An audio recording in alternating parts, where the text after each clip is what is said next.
Meu nome é Cláudio Almeida. Eu sou casado com a Tatiana. A gente não tem filhos, mas nós temos 3 cachorros. Para quem gosta de cachorro, eu tenho logo 3. Tá? O nome Pipoca, Nina, e o terceiro nome do terceiro cachorro, só depois que a gente se ligou que ia acusar a idade. Mas o meu terceiro cachorro se chama Jaspion. É Jaspion. Então, de repente, tem gente aqui que nunca ouviu falar de quem era Jaspion. Nunca ouviu falar, né? Tá bom.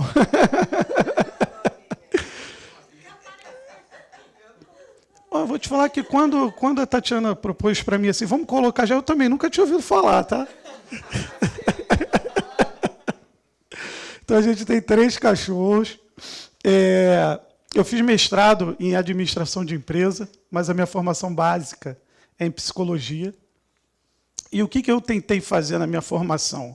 Unir tanto a parte comportamental, tanto a parte humana, ser humano em si, quanto a parte de gestão. Então, eu fui evoluir, fiz um MBA em gestão de RH, fiz também uma especialização em gestão internacional fora do país, buscando o quê? Tentar entender que mecanismo é esse, né, que conecta as pessoas a objetivos. Né? O que faz você levantar da cama todos os dias e não desistir? Beleza.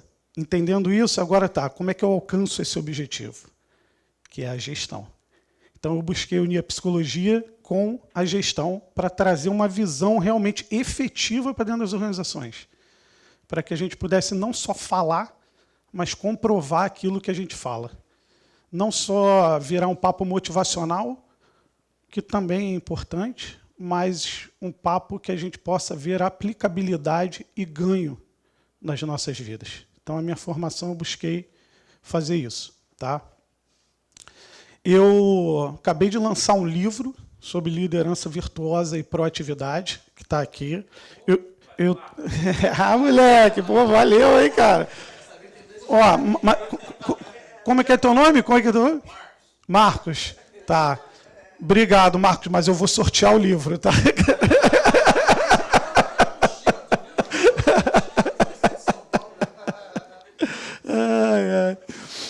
Eu trouxe o livro, então, que eu lancei semana passada, lá na Livraria da Travessa, do Barra Shopping. E por que eu resolvi escrever esse livro? Né? Por 2 aspectos. Primeiro, de que forma a liderança consegue impactar, que tipos de comportamentos e ações um líder precisa ter para que o seu liderado perceba nele esses comportamentos e tenha proatividade para agir. Esse foi o primeiro aspecto. E o segundo aspecto que o livro traz é: por que eu preciso ficar muitas vezes sentado na cadeira esperando alguém mandar eu fazer alguma coisa? E quando a gente pensa nisso, assim, a gente pode até tirar da nossa vida profissional. Por que seu filho lá está sentado e não tem iniciativa, não tem proatividade para fazer aquilo que precisa? Não só, então, esse livro aqui não se aplica apenas à parte profissional. Tá? Ele também você usa no teu dia a dia, em qualquer relação que você venha a construir com alguém. Tá? E eu recentemente fundei também um canal no YouTube e um podcast chamado Corujão dos Negócios. O que esse podcast faz? Ele trata aqueles assuntos que te tiram o sono. Tiram o sono de qualquer empresário, de qualquer diretor, de qualquer tomador de decisão dentro de uma organização. Então, a gente trata lá temas de inovação, financeiros, liderança. Tá? E tudo isso para quê? Para efetivamente te dar ferramentas para você alavancar os seus resultados. Por que eu trago sempre isso daqui em toda apresentação que eu faço? Para mostrar que eu sou um ser humano. O ser humano erra, o ser humano, cara, não é o dono da verdade, e eu nem tenho a pretensão de ser. O meu papel aqui é construir junto com vocês o conhecimento. A construção do conhecimento é sempre coletiva. Por quê? Não adianta nada eu construir algo e não implantar ele na prática para ver resultado. Senão vira só uma ideia vira só obesidade mental de absorção de conhecimento. Mas aonde que o conhecimento acontece efetivamente é na prática, é no dia a dia. Tá? Vamos voltar aqui, então, para o nosso conteúdo. O Tony falou bastante sobre ciclos, sobre oportunidades de crescimento, sobre a nossa missão, o porquê que a gente está aqui.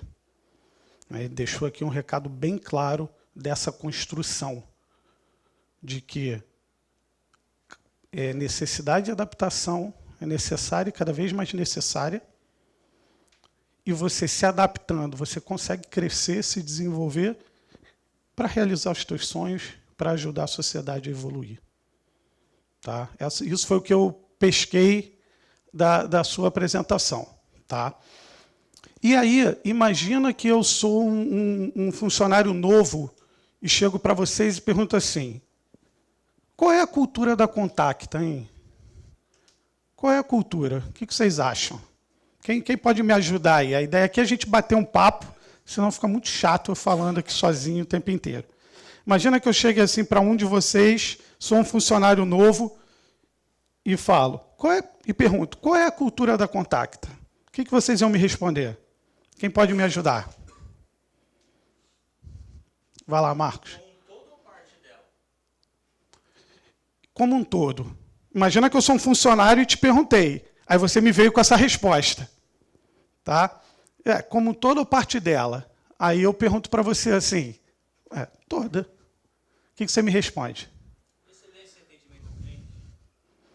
Excelência e atendimento ao cliente, então, é a cultura da Contacta. Ou uma parte dela. E qual é a outra parte? Ajuda ele aí, pessoal. Vamos ajudar ele aí. Não tem certo e errado, não. É colaborativa. Desculpa? Amigável, colaborativa, excelência. Uma coisa que eu percebi que é a transparência na relação com o cliente e com os funcionários. Sim. Com os clientes e com os funcionários. Transparência, excelência. Então, qualquer um que se relaciona com a Contacta vai enxergar em todos vocês excelência, transparência. Foi mais o que dito? Desculpa. Colaboração. Todo mundo enxerga assim? Essa é a primeira pergunta que já fica. Né? E um ponto extremamente relevante que o Tony trouxe foi o seguinte, a cultura ela vai se provar no momento da dificuldade. Então, no momento que eu não faço o apontamento da hora que eu devia fazer, eu sou transparente em mostrar isso? E no momento que o cliente me pede algo que eu não vou conseguir entregar no prazo, eu sou transparente? Cultura, pessoal, é o nosso passo a passo. A gente vai entrar aqui e vamos aprofundar um pouco mais.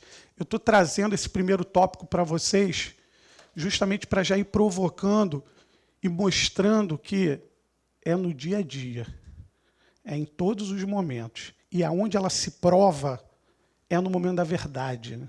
É no momento onde você está sendo colocado em xeque e aquilo que você diz, aquilo que você faz, mostra realmente quem você é. Mas vamos aprofundar um pouquinho mais. Cultura de alta performance, aquilo que você faz quando ninguém está vendo. O que é cultura organizacional? O que vocês acham que seja uma cultura de uma organização? E aí, organização é, como o Tony trouxe, pode ser ampla.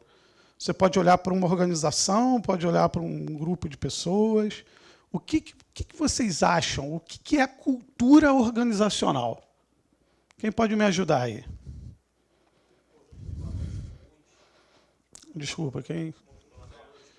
Conjunto de valores comuns. Valores, hábitos, processos. Mas quem aí, pessoal? Quem pode... Vocês já pararam para pensar nisso? Porque a gente... cultura é algo que é tratado na literatura há muito tempo, só que hoje está muito em evidência. Né? Então, a gente fala muito disso. A cultura organizacional, a cultura da tua empresa, a cultura do Google, a cultura da Netflix, a cultura não sei de quem. Né? O que é a cultura organizacional? Então, tem uma homogeneidade esse ambiente falem a mesma língua. Claro, obviamente, devido às suas proporções de atuação. Acho que no final possa se convergir no que é realmente a empresa pratica para o mercado, ou diz para o mercado. A gente fala então a mesma língua, né? Que coisa difícil, né? Que coisa difícil a gente conseguir falar a mesma língua. Mas uma cultura de alta performance, ela faz isso. E ela busca esse alinhamento. Deixa eu entrar aqui um pouco mais.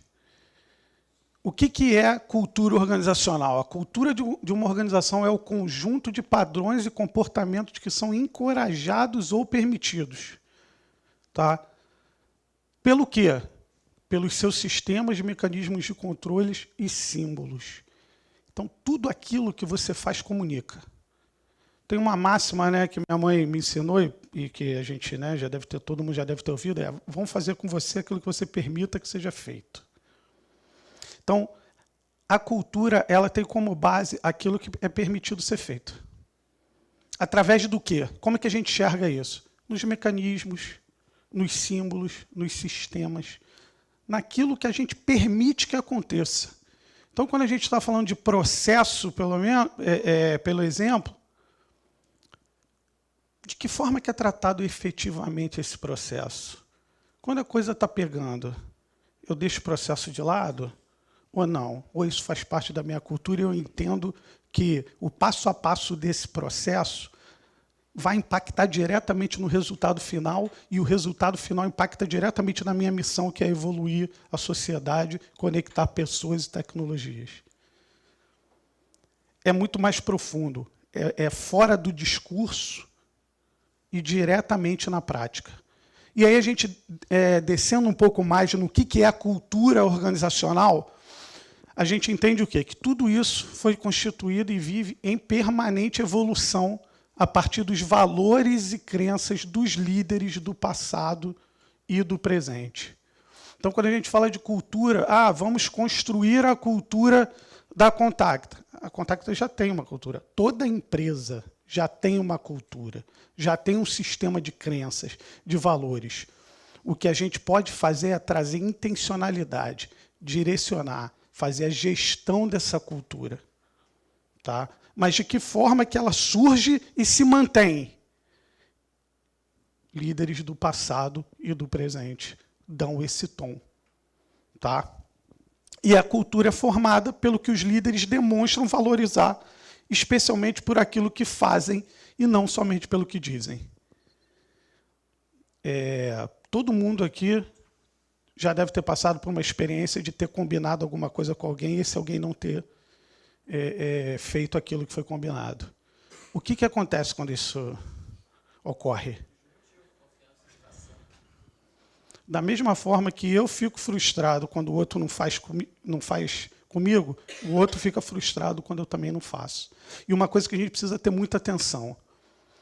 Muitas vezes, quando eu não faço alguma coisa, é porque eu não pude. Mas quando o outro não faz, é porque ele não quis fazer. A gente tem que tomar cuidado com isso. Senão a gente começa a criar uma cultura tóxica, relações tóxicas. E aí começa a fofoca, começa os silos, começa esse cara tá querendo me derrubar. E aí muitos problemas dentro da organização acontecem porque a gente está julgando a intenção com que aquilo foi feito, a partir do nosso prisma. Tá? Então, cultura é formada pelo que os líderes demonstram valorizar. Se eu tenho líderes que valorizam o processo vai ser seguido. Se eu tenho líderes que não valorizam o processo não vai ser seguido. Se processo está dentro do valor excelência, valor é um processo decisório, e eu não sigo o processo, eu não estou valorizando excelência. Isso está no discurso para vender. E quando está com o discurso não é genuíno, quando você vai comprar alguma coisa de alguém, sem esse discurso ser genuíno, o que você sente? Quando chega aquele vendedor que está fazendo o trabalho dele, fala assim para os homens, leva uma cueca, leva uma meia, leva uma carteira, leva um cinto. Quando você vai comprar uma roupa, o que você sente? Cara, estão me empurrando, né? Pô, cara, para de ficar me empurrando coisa. Ser genuíno. naquilo que faz. É isso que vai fazer com que a cultura tenha alta performance ou não. Essa missão que foi colocada aqui, conectar pessoas e tecnologias, conectar pessoas através de tecnologia, contribuindo para a evolução da sociedade. Se isso não for o que você acredita, você precisa repensar se o teu lugar é aqui. Por quê? Porque isso vai ser a base, e é a base de todo o planejamento estratégico da companhia. É a base que você vai ter para toda a tomada de decisão da sua vida profissional enquanto você estiver aqui. Está entendendo o poder da cultura nas relações do dia a dia? Na conexão que ela tem com aquilo que te faz levantar da cama? Isso é cultura organizacional, formada pelo que os líderes demonstravam valorizar, especialmente por aquilo que fazem e não somente pelo que dizem. E qual é a importância da cultura organizacional para uma alta performance? Tem um consultor que, para muitos, é considerado um maior nome em mudança e liderança. Tá? O nome dele é John Kotter. Ele é um professor emérito de Harvard e ele fez um trabalho, tá? No qual ele estudou a cultura corporativa e o desempenho empresarial. Para quem acha que isso é papo de RH, um dos maiores especialistas no tema no mundo diz o seguinte, que ele fez uma pesquisa em empresas com culturas adaptativas comparadas com empresas que não tinham culturas adaptativas. O que é cultura adaptativa? Cultura adaptativa é aquela que está disposta a mudar, está disposta a inovar. Como o nome diz, está disposta a se adaptar às necessidades, mas sem perder a sua essência. Se adaptar não é abrir mão dos seus valores. Se adaptar é diferente. Tá? Então, nessa pesquisa, empresas com culturas flexíveis, abertas, que estão dispostas a se adaptar, estão olhando ao redor do mundo e são baseadas em valores organizacionais, um dos maiores nomes fez uma pesquisa que diz o seguinte, esse tipo de empresa cresce 4 vezes mais rápido. Esse tipo de empresa tem taxa de criação de empregos 7 vezes mais alta. Aumento dos preços de ações 12 vezes mais rápida. Proporção entre desempenho e lucro, esse aqui para mim é um número alarmante, né? 750 vezes maior. O que isso aqui... eu queria ouvir vocês um pouco. O que isso aqui tem a ver com a tua vida? Quem pode falar comigo isso aqui? O que esses dados aqui têm a ver com a tua vida? Alguém consegue me ajudar a fazer uma analogia?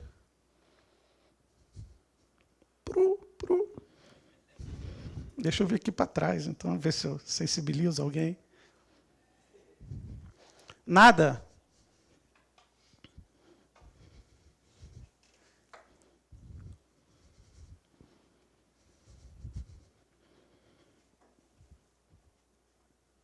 Silêncio não me constrange não, tá?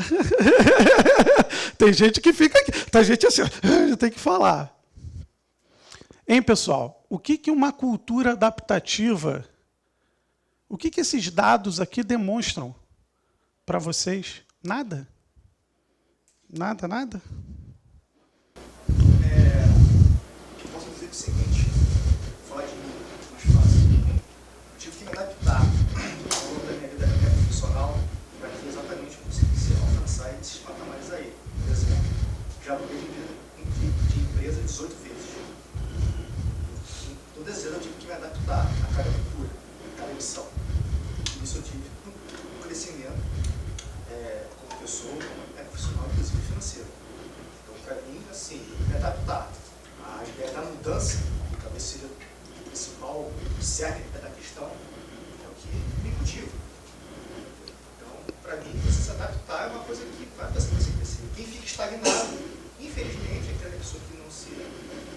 mudança, ela vai parar no tempo.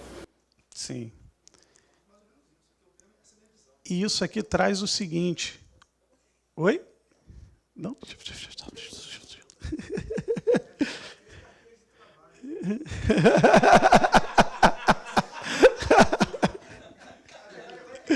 Agora é digital, cara. Agora tá tranquilo, entendeu?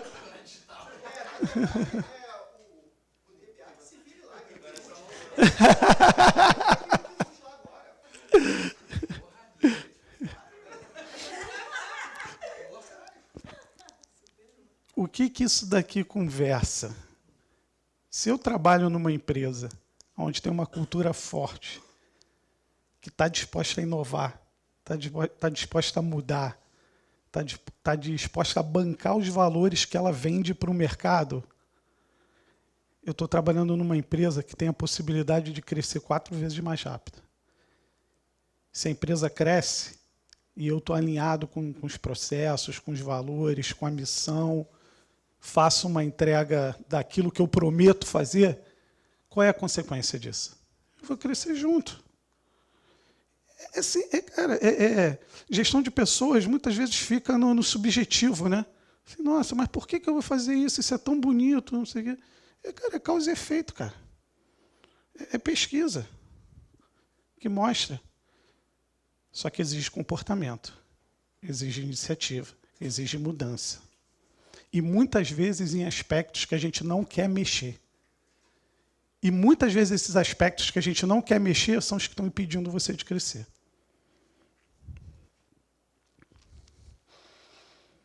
E quais são as funções da cultura organizacional? Na prática, legal, faz crescer, comportamento, alinhamento de valores, possibilidade de inovação. Mas quais são as funções da cultura organizacional? Esse ciclo que está aqui. O que a cultura organizacional forte, adaptativa, baseada em valores faz? Gera compromissos e engajamento coletivo, fornece estabilidade, molda comportamentos e forma uma identidade.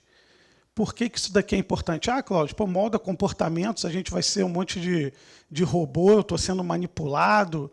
Não, cara. Você está dentro de um grande combinado que faz sentido para você, porque ele te motiva a levantar da cama todos os dias. Você não pode vir para o trabalho pensando que você vai vender software. Isso não é o que te motiva. Cada um aqui sabe as suas motivações. Mas, com certeza, não é o produto em si, mas aquilo que eu posso fazer através daquela ferramenta. Um exemplo prático disso, o exemplo que o Tony trouxe aqui. Ele falou muito sobre isso, né? Contacta foi uma ferramenta para que eu possa realizar os sonhos, para que eu possa crescer. Quando a gente fala em funções da cultura, a gente fala numa identidade. Então, aquelas pessoas que se relacionarem com vocês vão saber com quem estão se relacionando. E aí, aquelas pessoas que não estão alinhadas com essa cultura, a própria organização tira elas. E outro aspecto importante, quando essa cultura é forte, com valores reais, vividos no dia a dia, pessoas querem vir trabalhar aqui. Pensa numa empresa que você gostaria de trabalhar. Cada um pensou aqui. Tomara que tenha sido a Contacta. Mas se por um acaso você pensou em outra, faz uma reflexão em algum outro momento. Por que eu gostaria de trabalhar naquela empresa? O que aquela empresa tem que, cara, me dá vontade de trabalhar? É isso. A Contacta, com uma cultura forte, vai se tornar isso para o mercado. Olhar e ser uma empresa desejada, uma empresa que as pessoas queiram trabalhar. E não somente queiram trabalhar, mas queiram ficar e tenham orgulho daquilo que faz. Isso é cultura. Esse é o poder da cultura organizacional. Poder de atração, poder de retenção, poder de desenvolvimento, poder de impacto, poder de realização de sonho. Isso é o papel da cultura. Comprovados em números, para aqueles mais céticos, comprovados em números. Fala, Pedrão. O primeiro? Tá, pô, tá esperto, hein?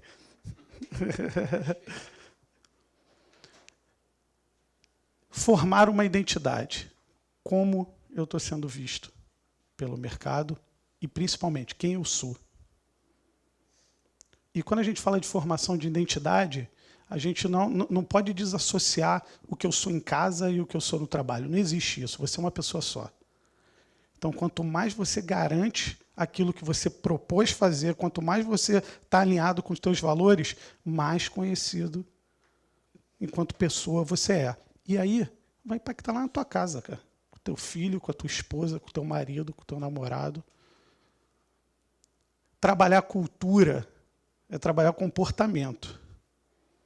E é impossível você desassociar esse comportamento que você tem no dia a dia do trabalho com o comportamento que tu tem na tua casa, com o teu filho. Se você parar para pensar, muitas vezes você repete aqueles mesmos comportamentos.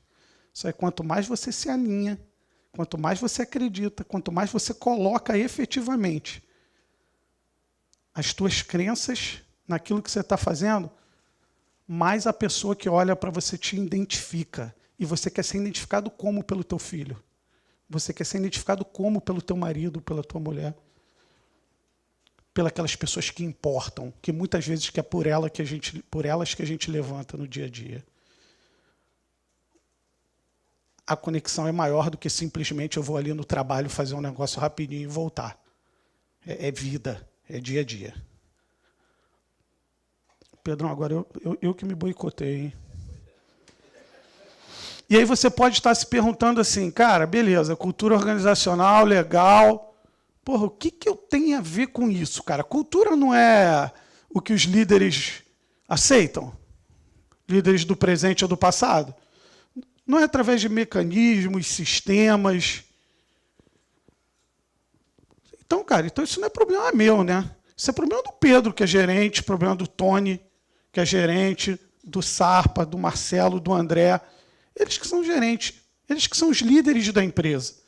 Então, se a cultura é formada pelos líderes, o que eu tenho a ver com isso tudo? O que vocês acham que vocês têm a ver com cultura? Da Contacta.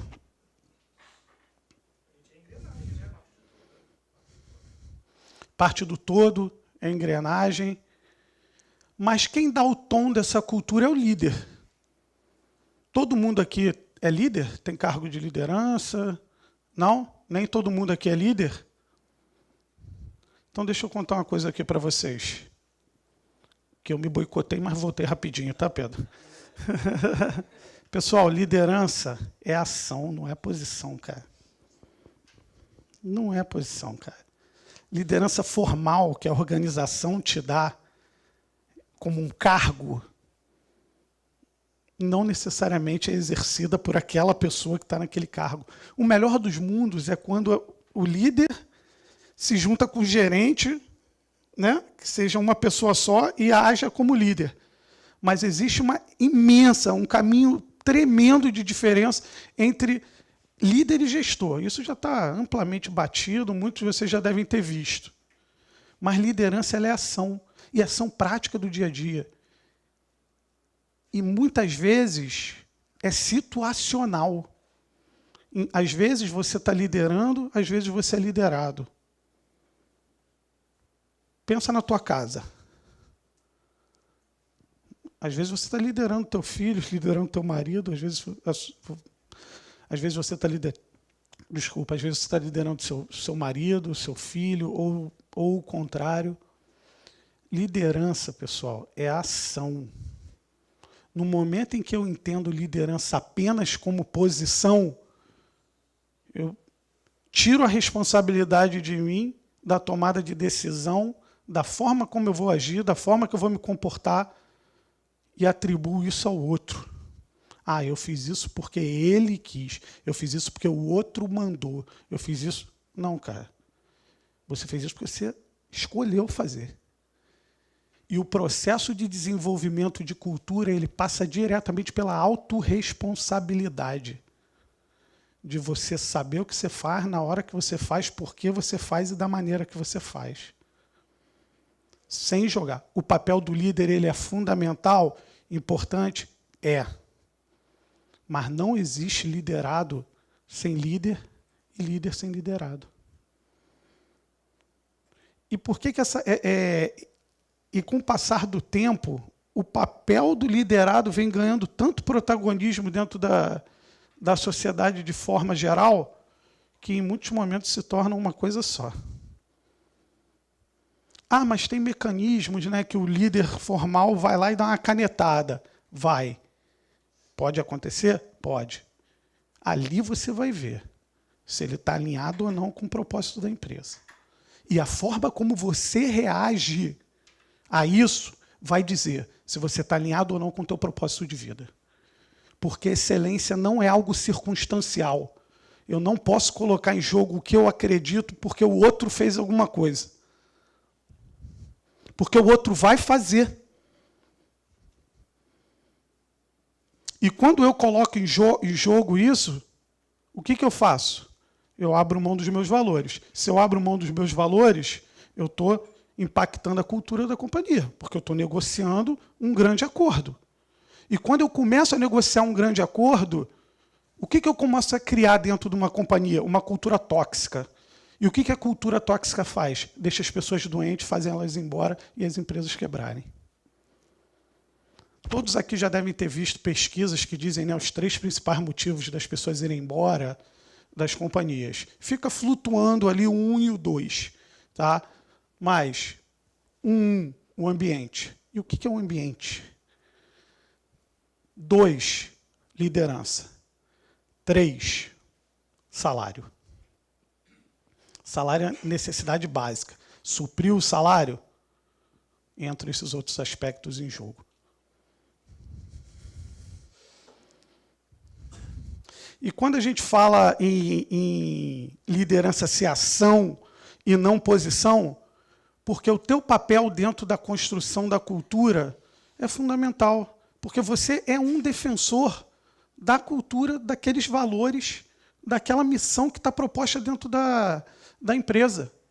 Se você abrir mão disso, você não está construindo uma cultura de alta performance. Você não tá a sua empresa não vai crescer 4 vezes mais, não vai alcançar os resultados 750 vezes maior.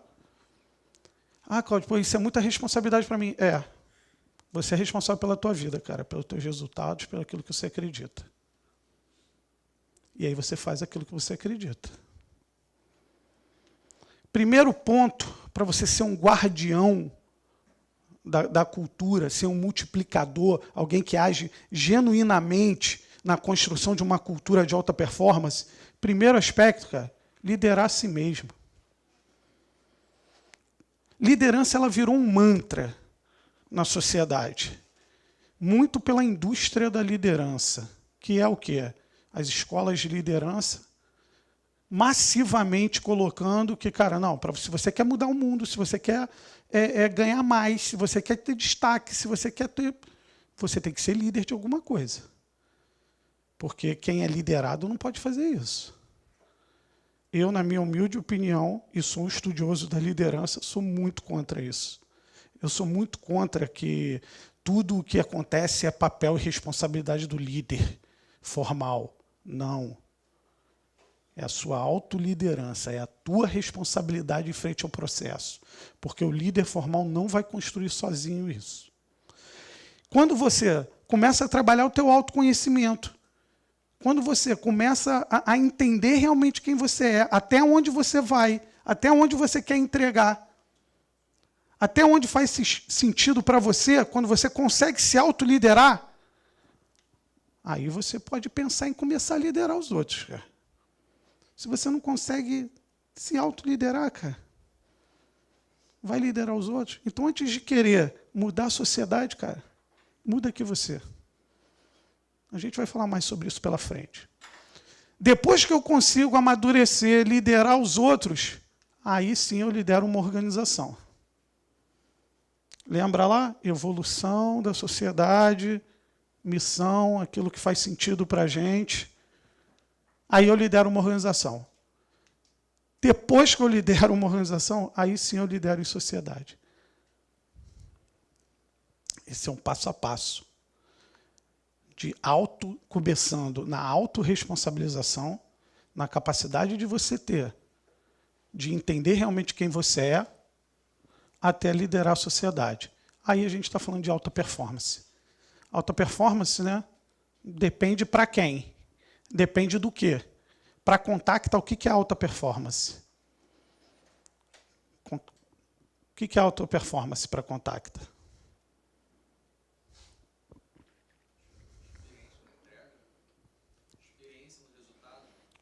Experiência do resultado do cliente.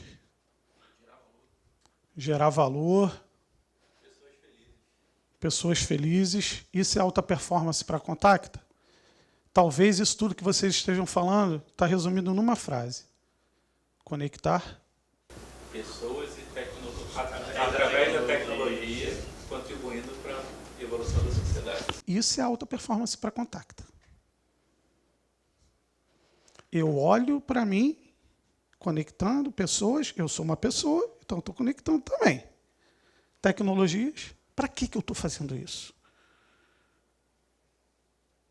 Contribui para a evolução da sociedade. Quando pensar em alta performance dentro da Contacta, é pensar na missão dela. Porque a missão dela, como eu falei, vai nortear todo o planejamento estratégico. E, consequentemente, as boas práticas dizem as metas, os sistemas, os mecanismos. Está entendendo como a construção da coisa, o teu vínculo precisa estar real, fazer sentido, porque senão vai se frustrar, cara. Porque a direção da companhia está indo para esse lugar. E se isso não conversa comigo, eu não consigo seguir junto. E se eu não consigo seguir junto, eu, como corresponsável da construção da cultura, eu não consigo ter alta performance.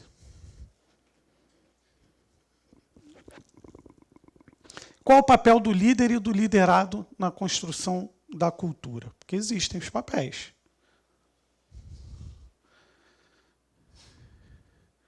Esse é o primeiro ponto que eu acabei de falar e eu quero, de propósito, reforçar. Gerenciar a própria vida. Gerenciar a própria vida pode parecer assim, não me interessa o outro, eu estou preocupado com a minha vida. Não é isso, a gente vive numa sociedade. Se você não tiver essa autoliderança, se você não tiver a tua vida organizada, como que você vai ajudar o outro? É muito importante isso. Senão, eu acabo jogando as minhas frustrações em cima das relações, inclusive do trabalho. E o que eu faço quando isso acontece? Eu confronto com o objetivo da empresa, que tem que conversar com o meu objetivo também. E por que culturas são extremamente tóxicas em algumas empresas? Se eu pedir aqui também, pensa numa empresa com uma cultura que é tóxica, é uma cultura ruim. Provavelmente vai vir alguns nomes na cabeça. Alguns nomes extremamente famosos, outros menos famosos.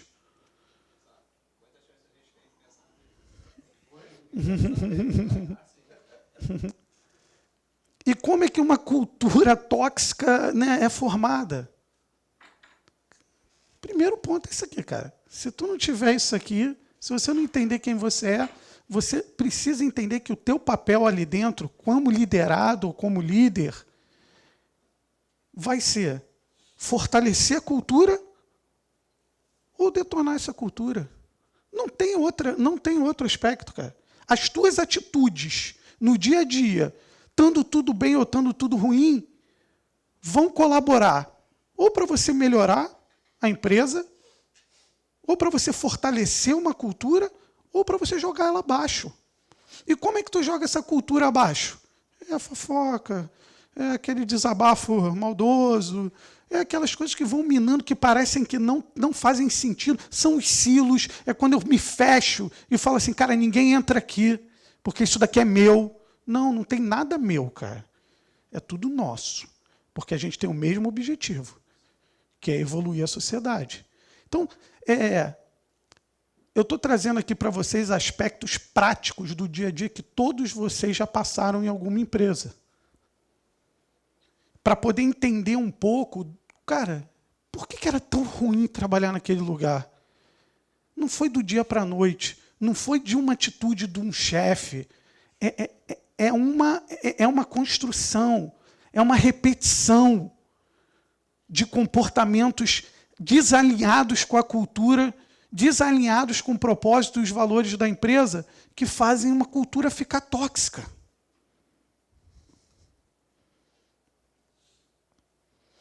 E a gente precisa entender que a mudança, a intencionalidade na construção de uma cultura não está na empresa. Ah, não, cara, então beleza, então vou ficar aqui e a empresa vai fazer o trabalho. A empresa vai trazer, a empresa vai fazer. Ela não está na empresa. A mudança não está no teu chefe, cara. A mudança não está. Ah, não, quando o meu chefe mudar, aí eu vou mudar também. A intencionalidade, o direcionamento, cultura adaptativa, mudança e inovação, não está no teu chefe. Eu não estou esperando o meu chefe mudar, o meu chefe ser mais adaptativo. Eu estou colocando a minha excelência, então, numa circunstância de que ele melhore para que eu venha melhorar também.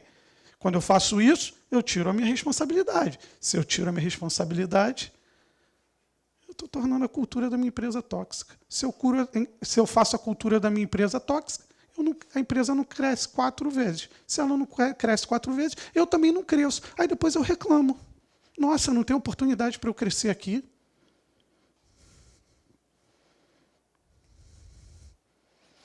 A mudança não está no outro, mas sim em você. Você é responsável.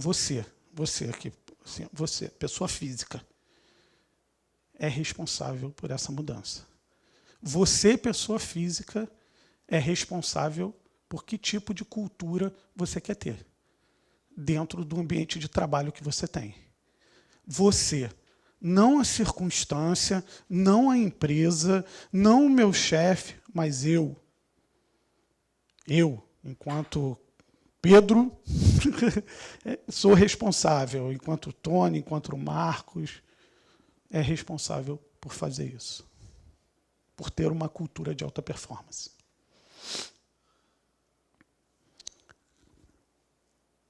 Cláudio, legal, né, cara? Mas na hora do vamos ver, na hora que o bicho pega, cara, na hora que começa a ter pressão, cara, esquece, joga isso pro chão, papo de RH e deixa isso quieto. Realmente, cara, sem confiança, sem ter uma relação de confiança. E não é só entre líder e liderado, não. É entre líderes e líderes e liderados. A relação de confiança, ela é a base para que você possa fazer o quê? Mudar e inovar. Como é que se inova? Muitas vezes, tendo espaço para tentativa, tendo espaço para o erro. Se o erro é algo que estou falando do erro de tentar, né? Não é o erro intencional, claro. Mas se o erro é algo punido dentro da organização, o que acontece com aquele que tentou? Ele deixa de tentar. E se ele deixa de tentar, ele deixa de inovar. Se ele deixa de inovar, ele não está tendo uma cultura adaptativa. Se ele não tem uma cultura adaptativa, ele não vai crescer, não vai se adaptar aos ciclos, ao crescimento, a tudo que está sendo trazido aqui. Então, a relação de confiança, ela é fundamental. E como é que a gente constrói uma relação de confiança? Primeiro ponto, cara, falando de humano para humano. Nossa, né? Que mágica. Não, cara. É simples. É só pensar o seguinte. Pessoas se conectam com pessoas. Pessoas falam com pessoas. Quando alguém errar, quando alguma situação sai do controle, e eu vou falar com o outro como se o outro tivesse que se subjugar a mim, ou como eu fosse melhor do que ele, ou como se eu fosse algo diferente dele, eu estou dando jogando um balde de água fria na minha relação de confiança com ele. Por que isso é tão profundo, falando de humano para humano? Porque o humano vai errar, cara. E que bom, porque é ali que você tem a oportunidade de aprender, de melhorar, de evoluir. Se fosse certo o tempo inteiro, porque nós nos cobramos isso. Todo mundo tem um pouco disso. Eu preciso fazer certo o tempo inteiro, e quando eu erro, eu me puno muito mais do que, às vezes, o ambiente ou as pessoas. Quando quebrei o teu negócio, Pedrão. Quando a gente pensa em falando de humano para humano, inclusive é falando você com você mesmo. Confiando em você mesmo, confiando naquilo que você fez, para que você fez e por que você fez. E, principalmente, aprendendo com aquilo. Porque aí o cara vai errar de novo a mesma coisa. Aí erra de novo a terceira coisa igual. Agora, existe uma diferença entre errar e ser teimoso. Né? Entre errar e ser teimoso. Quebrei, Pedrão. Passa para mim aí. Outro aspecto fundamental para a gente manter uma relação de confiança com nossos maridos, mulheres, filhos, no ambiente de trabalho, em qualquer lugar que você esteja se relacionando com alguma pessoa que importa, ou que não importe também. Estagiário, pô. Abordando o conflito como colaborador, não como adversário. Cara, esse aqui é o momento, é dica de ouro. Quando eu abordo um conflito para colaborar e não para querer estar certo, eu crio relação de confiança. Por quê? Porque ninguém gosta de estar errado, né? Ninguém gosta. Eu estou errado. Aí vem alguém por cima e vapo em você. Não é isso que acontece às vezes? Teu filho está errado, tu vai em cima dele, vapo em cima dele. O que você está colaborando para aquele erro? O que você está colaborando para aquele conflito? Qual é a oportunidade que você está deixando passar para estar certo? De que forma você abordar um conflito de maneira equivocada contribui para o teu propósito, contribui para aquilo que você está fazendo. Mas sabe qual é o problema, pessoal? Tá certo é bom demais, né? Tá certo é gostoso demais. E pô, é muito gostoso falar assim, eu te falei, eu te avisei, tá vendo? Mas o que você ganha? O que efetivamente você ganha com isso? O que você está colaborando com o outro? O que você está colaborando com a sociedade? O que você está colaborando para os teus propósitos? Nada. Pelo contrário, aquela relação de confiança que você deve estabelecer com teu filho, com teu chefe, com a tua esposa, com o teu marido, com quem quer que seja ali, está indo por água abaixo. Aí a gente muitas vezes não entende. Pô, nossa, essa pessoa se afastou de mim. Pô, nossa, meu filho se afastou de mim, minha esposa se afastou de mim, meu chefe já não me olha do mesmo jeito, eu também não olho do mesmo jeito para ele. Por quê? Porque muitas vezes, na hora do conflito, que é a hora da verdade, que é o momento onde você garante efetivamente quem você é, tudo aquilo que você prometeu lá, como excelência, como colaboração, vai por água abaixo. Não adianta falar apenas que a Contacta é colaborativa. Não adianta falar que a Contacta é excelente. É preciso viver isso no dia a dia. E quando é que tu vive? Aqui nesse exemplo aqui. Lembrando que quem está ali para fazer junto com você. Ele não está ali para fazer contra você. Qual é o objetivo, parando racionalmente para pensar, do meu amiguinho do lado está fazendo ali alguma coisa para me derrubar especificamente. Existe isso? Existe. Eu não estou aqui no mundo de fantasia, não. Eu trabalho com recursos humanos, galera. Há 20 anos. O que eu mais lido é com conflito dentro de empresa. Estou falando aqui para ninguém ser puritano, bobo, não. Mas eu estou falando da tua postura, do teu primeiro movimento, do teu primeiro impacto, quando for abordar um conflito. Aborda para resolver, aborda para efetivamente contribuir com alguma coisa. Porque senão tu vira adversário. E adversário, o que a gente quer fazer? A gente quer destruir, a gente quer ganhar e ele quer perder.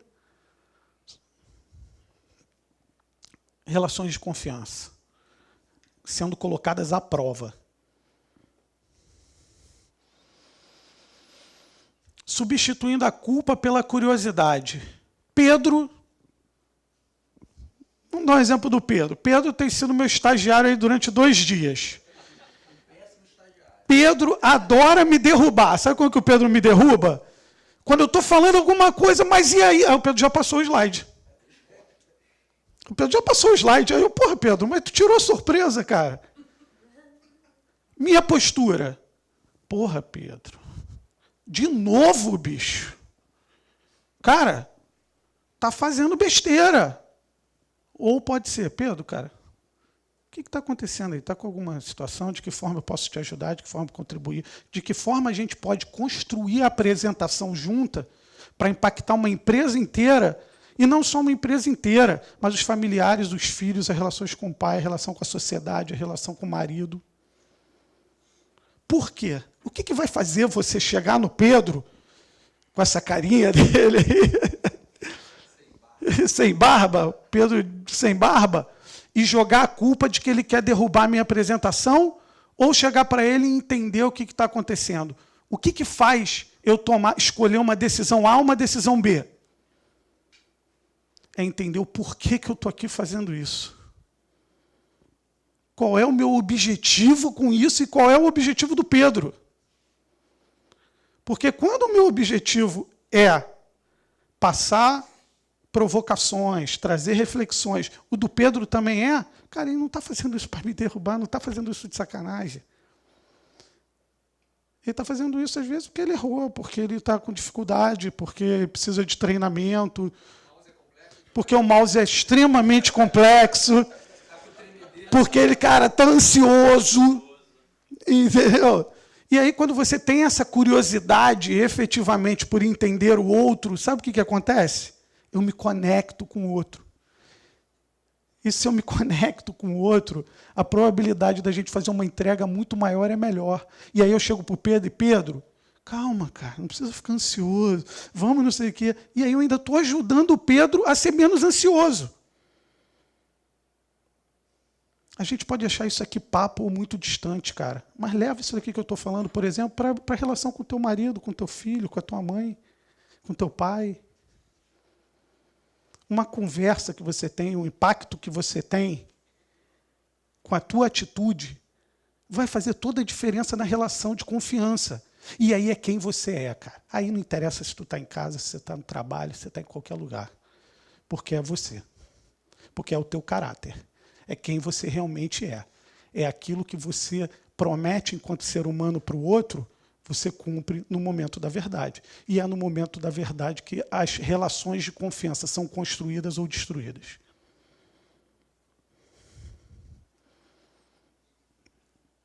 Esse tema aqui é o que eu mais gosto, Pedro. Pedindo feedback, cara. Relações de confiança construídas através de feedback.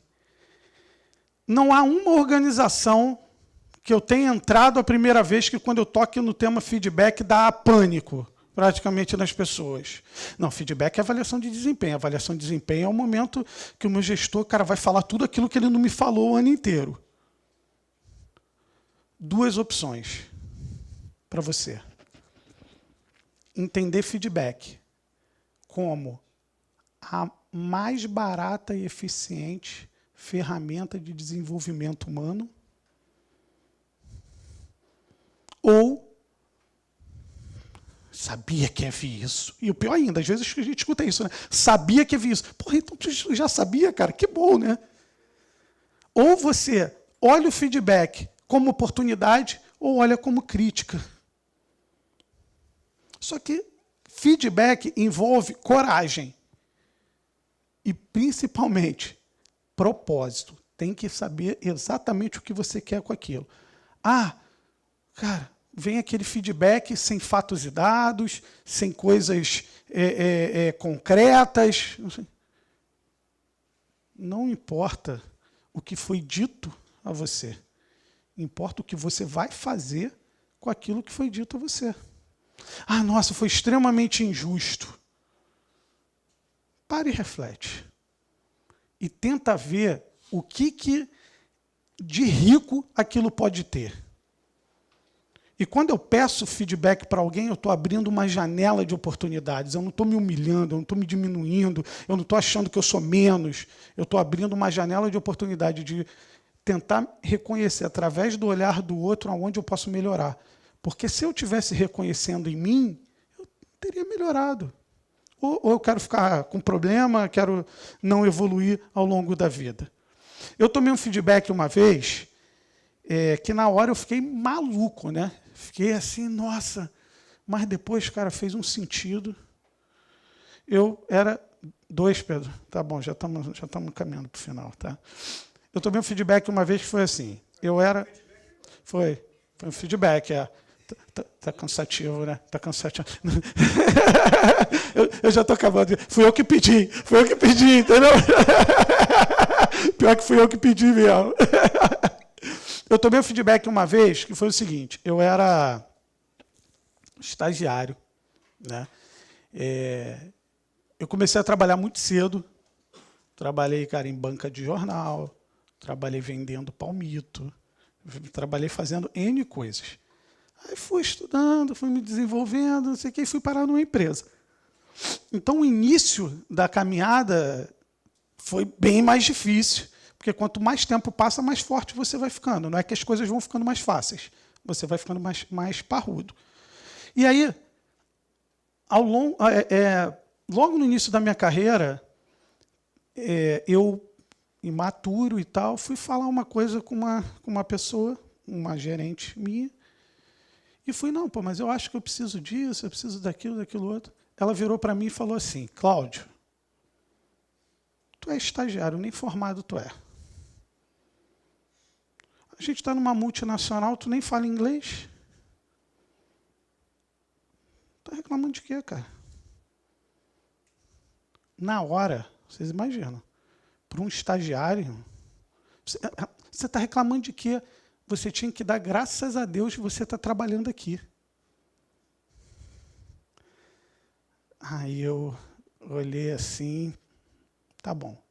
Fiquei alguns meses remoendo isso, né? Eu vou embora.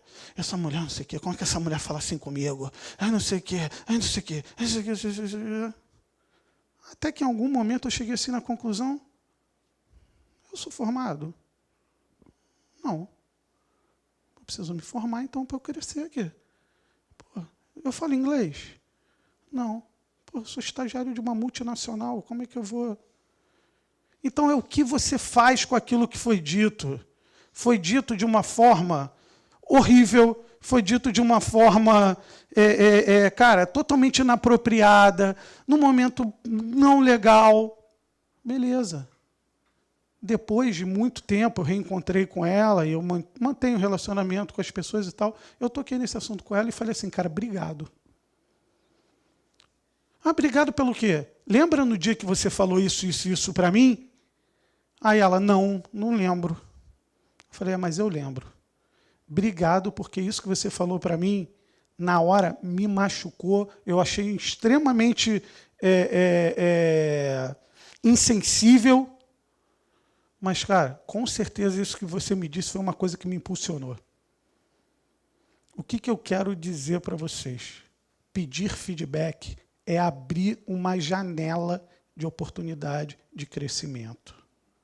Independente se você é líder ou se você é liderado. pedir feedback não é uma coisa só que acontece, eu liderado para o líder, mas é o líder também pedindo para o liderado. Por quê? Porque pessoas se conectam com pessoas, confiança é ser humano falando com ser humano. Fala, Pedrão. Só dando um outro exemplo de feedback também, que muitas vezes você pode ouvir um feedback que não é verdadeiro, mas não porque a pessoa quis te dar uma informação falsa, mas pela subjetividade que a pessoa não conseguiu materializar ou por alguma situação pessoal que ela teve uma visão talvez distorcida de uma realidade. Você também pode sair se sentindo injusto, achando que essa pessoa está maluca, ou você pode pedir feedback para uma outra pessoa, para validar se aquilo que ela está falando realmente é verdade ou não, para saber se não é você mesmo que não está conseguindo enxergar aquilo que está sendo falado, o que está sendo dito, ou não, a pessoa realmente estava com uma visão um pouco distorcida. Então, é sempre aquilo que você faz com aquilo que é falado para você. E um aspecto legal também disso que o Pedro trouxe, que é uma terceira opção, é se essa pessoa está falando isso para você, será que de alguma forma eu passei esse tipo de... Por que ela está interpretando isso dessa forma? Sabe? Às vezes, assim, eu não tive a intenção nenhuma de fazer isso. Beleza, a intenção, pessoal, ninguém sabe. Eu não sei qual é a tua intenção. Eu percebo um comportamento que você faz. Então, intenção é diferente de percepção.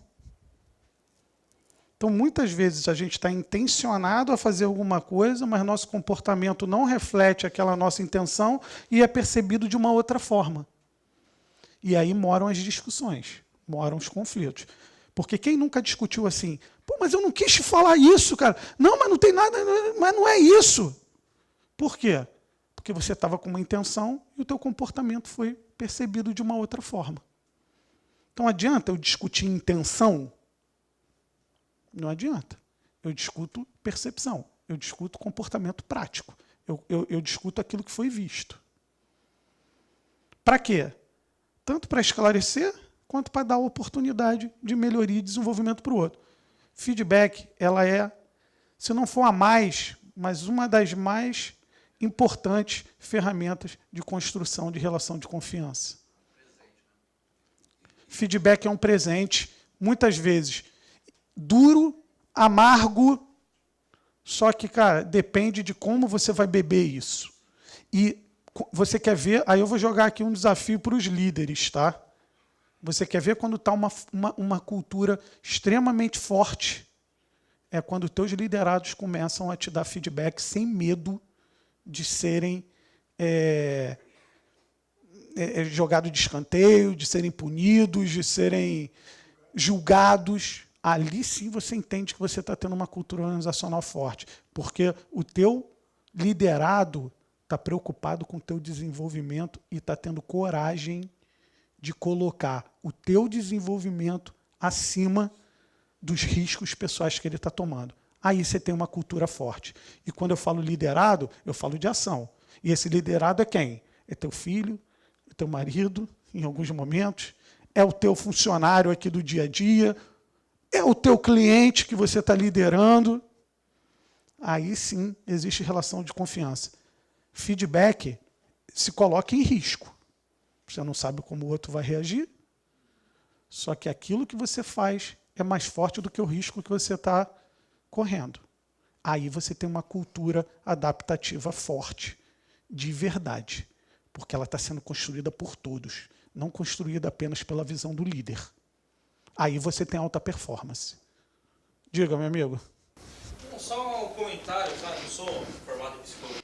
Não, mas isso aí não tem nada a ver, não. Pode falar. Feedback, melhor entregue, né, quando ele é feito pessoalmente. Às vezes, por um e-mail, você não consegue texto escrito, é meio frio, a pessoa pode interpretar aquele e-mail da maneira que ela quiser. Eu acho que você falando diretamente com a pessoa é mais efetivo. Não sei se eu estou falando. Não, pessoas se conectam com pessoas. Logicamente, quando você está frente a frente, que aí exige mais coragem ainda, porque escrever o e-mail e sair fora é mais fácil, Ué, mas ué. Aí você está conseguindo se conectar, olhar, conversar, entender. Lógico, tudo no face a face cara, traz mais conexão. Isso daí é fato. Eu estou olhando que eu estou perto, eu estou sentindo a tua energia. Eu estou junto contigo. Esse é um aspecto. Mas o segundo aspecto, eu queria reforçar esse ponto que eu estou trazendo. Se veio por e-mail, se veio por carta, fumaça, cara, o que interessa é vem cá. O que isso daqui eu posso usar para melhorar a minha vida? O que disso aqui eu pode me tornar um profissional, um pai, um amigo, um irmão, um filho melhor? Porque o meu papel é o quê? Construir, trabalhar lá na evolução da sociedade. E a evolução da sociedade passa por quem? Então, quanto melhor eu for, quanto mais desenvolvido, quanto mais humano eu for, menos tóxico para a sociedade eu vir. Mas o governo, mais o ônibus, mais o não sei o quê. Estamos nessa sociedade aí. Agora, o que você vai fazer com isso que vai fazer a diferença? O que você vai fazer com isso vai fazer a diferença dentro da organização que você está. Lembra lá? Lidere a você, lidere uma equipe, lidere uma organização, lidere a sociedade. É mais profundo do que simplesmente sentar e eu vou aqui passar um e-mail e botar um firewall, tá certo? Tá vendo? E botar um firewall para defender alguém. Se for botar um firewall para defender alguém, vai vir alguém ali te pagando um pouco a mais, você vai. Aí tu vai para uma cultura tóxica, uma cultura sem intencionalidade e fica cada vez mais distante do teu sonho. Ou não, às vezes vai para um lugar legal, bom, que... Mas está entendendo que são escolhas? Eu esqueci o nome do filósofo, perdão, mas eu vou falar o que ele diz. Não importa o que fizeram com você. Importa o que você faz com aquilo que fizeram com você. Não é Jung, não. Eu tenho Jung, eu tenho certeza. Isso tudo... Oi? Josué, né? Quase bíblico, né? É quase... Cara, mas não está muito distante, não. Isso... Sartre. Meu estagiário está ligado, tá vendo, moleque? Eu só tinha que estar aqui no ponto, Pedro. Pedir feedback. Fortalecer relação de confiança para a vida, não somente para a tua vida profissional. A construção da confiança, ela gera o quê? Segurança psicológica. O que é segurança psicológica? É você poder ser quem você é. É tratar todo mundo igual dentro das necessidades de cada um. Olha que coisa legal. Você olha para todo mundo, mas entende que aquela pessoa tem uma necessidade diferente.